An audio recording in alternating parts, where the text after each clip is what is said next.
Hello மக்களே, welcome to SP cinephile YouTube channel. நீங்கள் பார்க்க போகிறது இன்றைக்கி தமிழ் டப்பிங்கில் ரிலீஸ் ஆன த பீஸ்ட் அப்படிங்கிற ஸ்பானிஷ் படத்தோட ரிவ்யூ தான் பார்க்க போகிறீங்க. இந்த படத்தில் மரீனா டென்னிஸ் இவங்க 2 பேர் லீடாக நடிச்சிருக்காங்க. இந்த படத்தை டைரக்ட் பண்ணவர் ராட்ரிகோ. இப்போ இந்த படத்தோட ரிவ்யூக்கு போகிறதுக்கு முன்னாடி என் சேனல் இப்போ தான் ஃபஸ்ட் டைம் பார்க்குறேன், சப்ஸ்கிரைப் பண்ணி சப்போர்ட் பண்ணுங்கள். வாங்க இப்போ மூவிக்குள்ள போகலாம். படத்தோட கதையை பொறுத்த வரைக்கும் படத்தோட ஹீரோ அண்ட் அவரோட ஒய்ஃப் இவங்க 2 பேருமே பிரான்ஸ்ல இருந்து தள்ளி கலீசியா அப்படிங்கிற ஒரு ஸ்பெயினோட ஒரு ரூரல் ஏரியாவில் வந்து விவசாயம் பண்ணி காய்கறிகள்லாம் விற்று அவங்களோட வாழ்க்கையை பார்த்துட்டு இருக்காங்க.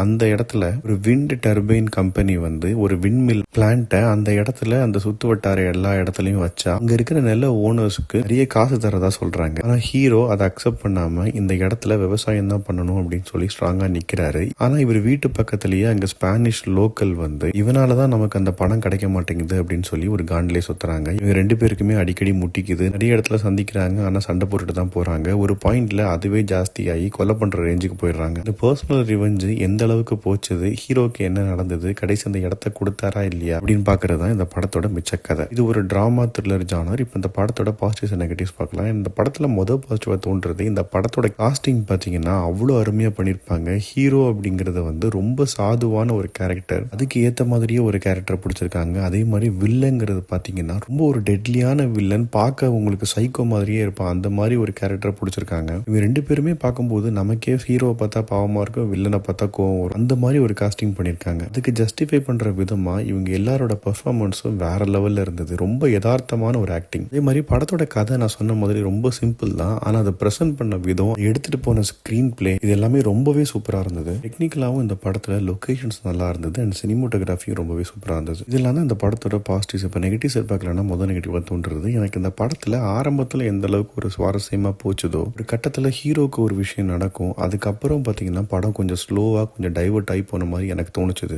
எண்டிங்கும் பெருசா கன்வின்சிங்கா இல்ல. மொத்தத்தில் இந்த படத்தை பத்தி சொல்லணும் அப்படின்னா, இந்த படம் மட்டுமே 57 அவார்டு வின் பண்ணிருக்குது, 39 இடத்துல நாமினேட் ஆயிருக்குது. இப்போ இதை வச்சே உங்களுக்கு புரிஞ்சிருக்கும் இந்த மாதிரி அவார்ட் வின்னிங் மூவி வந்து கமர்ஷியல் மூவி கிடையாது, ஒரு டிராமா ஜானர் மாதிரி தான் இருக்கும் அப்படின்னு. அதே மாதிரி தான் இந்த படமும் இருக்கும். இந்த மாதிரி ஜானர் உங்களுக்கு பிடிக்கும் அப்படின்னா கட்டாயம் ஒரு வாட்டி நீங்க ட்ரை பண்ணி பார்க்கலாம். தமிழ் டப்பிங்லேயே அவைலபிளா இருக்குது. மற்றபடி உங்களுக்கு கமர்ஷியல் மூவிஸ் மட்டும்தான் பிடிக்கும் அப்படின்னா இந்த படம் உங்களுக்கு செட் ஆகாது. அடுத்த வீடியோல சந்திக்கிறேன். Bye, take care.